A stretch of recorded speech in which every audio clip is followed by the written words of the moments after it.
I met all kinds of people from all different walks of life, from all over the world, and I still get correspondence from people due to that show, both of those shows. Now, did you have different themes in the 2 years? Because one was in 2006, the other was in 2008, or did you approach it in the same way each time?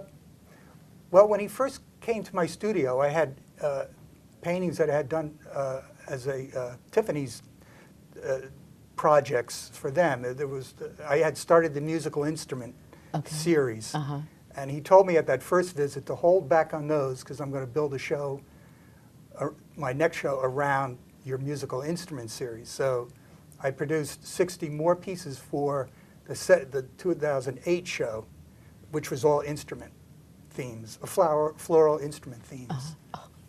This is so exciting. But I think a fantasy had to have occurred in your mind in 2009 because I believe that's when you got the invitation to do a one-man show in Paris. That Heartcraft again, is way up there for that one. One of the patrons, one of the people going through the show really loved my work. And at the art show? At the flower show. Flower show, okay. She sent a packet of my brochures and cards or whatever to her sister, who is the vice president of the Mona Bismarck Foundation in Paris.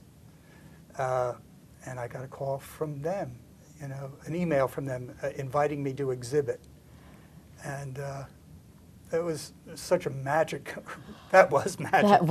Had to have been magical. And they flew us over and we met with them, and the foundation is, it's a Franco-American, it's a museum partially, but it's also a meeting ground for Anglo-American business.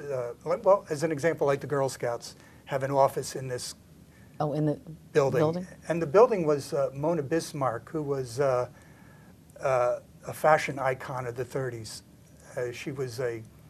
She's in all the fashion books as a patron of the fashion design. That was a piece that I gave to the foundation. It was a portrait of Mona Bismarck, and that's her home. The painting is actually her in her Capri home, and I converted her home into a garden. The rug is actually a floral carpet, and her gown is a rose gown. And Givenchy, the designer, is on the board of the foundation, and he was good friends with Mona Bismarck. And when he saw this piece, he did a tribute to her as part of the exhibit of my show. He had a mannequin with a gown that he had designed for Mona Bismarck, which was yellow roses. Okay, now what's the story of the little dog that's at the base of the dress? Actually, this photo was taken before the painting was even done. It's more obscure in the final piece, but she loved she had 2 dogs. And this was her favorite dog that was with her all the time. And it was a mutt that she brought in and loved. And also, this piece hangs next to the Salvador Dali. Salvador Dali also did a portrait of her. And my piece is now in the gallery with Salvador Dali. Phew, not right next to his. So there's space in between. Phenomenal. That was magic. That was really magic. It seems like a very magical career throughout. Yeah. Wonderful. Well, now, that opportunity in Paris, that exhibition, I believe, then led to another opportunity in the City of Light at Hermes. Yes. Can you tell us about that? Again, the Heartcraft, it's way up there. The foundation did a lot of advertising, and I was in all their major magazines. Paris Match is one of it's like People magazine. Okay. And there was an article showing illustrations from the show.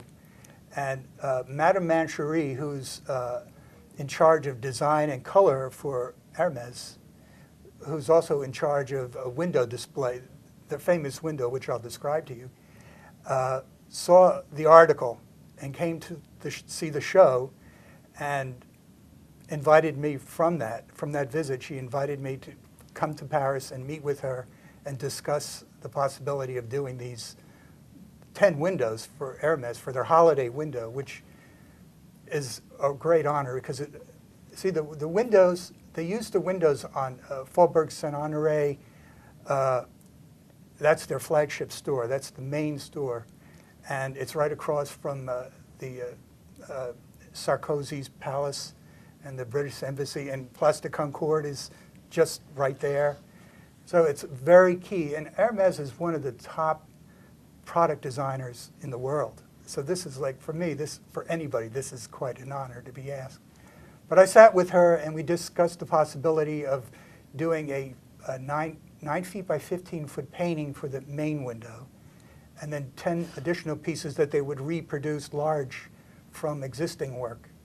And they would build little panoramas around the paintings.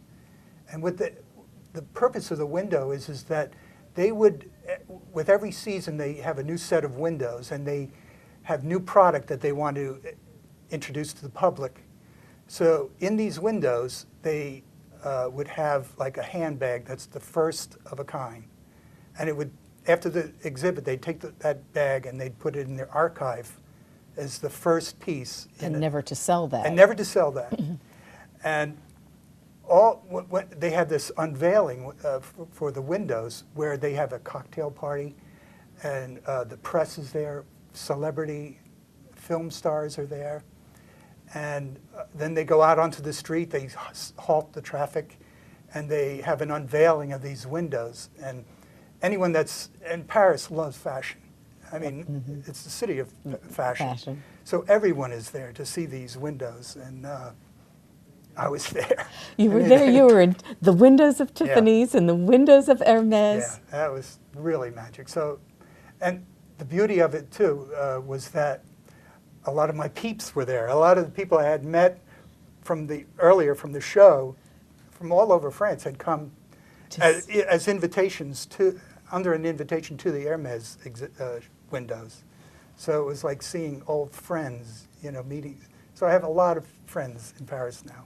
You have a lot of friends throughout the world, Well, can you tell us what's up next for you? Or are these secrets, or are these things that you can share? I think so. I've been invited to exhibit in Hong Kong. It's in the works now. A high-rise developer likes my work, wants to have, they're looking for a venue. So it's in negotiation. They're trying to find the right venue and the right timing. So they think maybe for one of the major holidays could be this Christmas. So I don't know for sure. I don't want to jinx it by saying Christmas, but so that's in the works. I'm preparing work now for that show. Oh, that's wonderful.